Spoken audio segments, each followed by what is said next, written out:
Bonjour. Alors voilà, nous commençons par la Bible, ce livre. Sachez tout d'abord que j'aurais aimé aborder l'hindouisme en 40 tableaux ou bien Bouddha, l'islam, mais j'aurai le plaisir un jour de vous partager ma perception de ces religions, comme je l'ai fait pour le bouddhisme il y a quelques mois. Je vous laisse regarder en haut à gauche. La Bible donc, ce livre des livres, un des plus influents en tout cas, aborde les grandes questions existentielles et le sujet de la représentation que nous nous faisons du monde et de ses forces.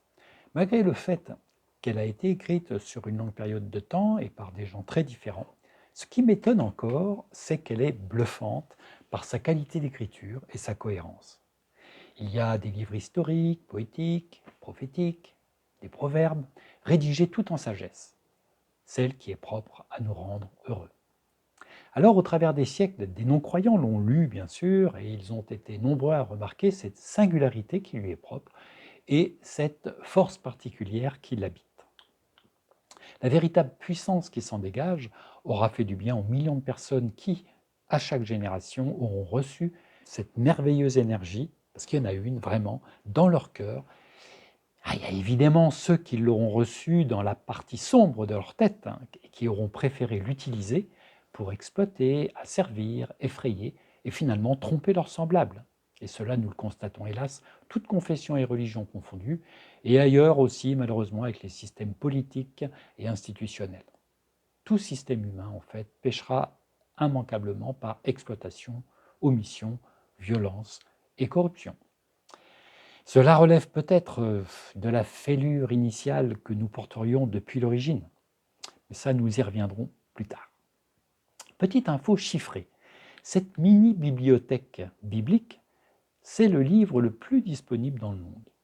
Selon l'Alliance biblique universelle, il y avait en 2020, donc il y a 3 ans, 5,6 milliards de personnes qui pouvaient en disposer librement ou pas, parce qu'à cause des persécutions, pas toujours facile.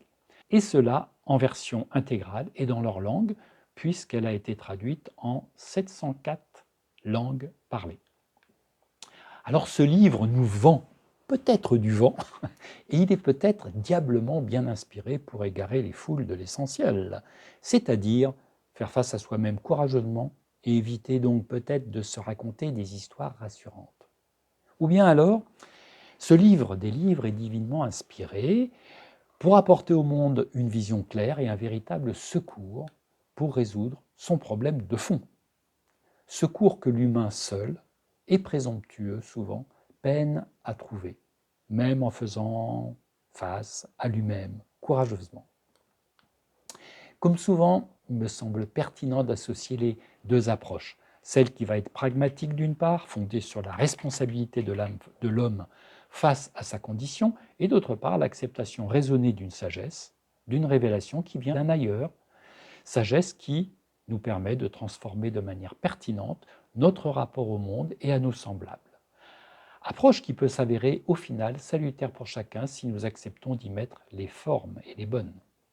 Ça, c'est le projet de Dieu au travers des auteurs inspirés de la Bible pour notre humanité. Voilà pour cette présentation succincte de la Bible qui pourra être complétée. D'ailleurs, je vous mets 2 liens en description. Je vous invite à les regarder. C'est des présentations très bien racontées. Elles sont même dessinées, et tout ça en 5 minutes chacune. On y apprend vraiment plein de choses. Sur ce, je vous dis à très bientôt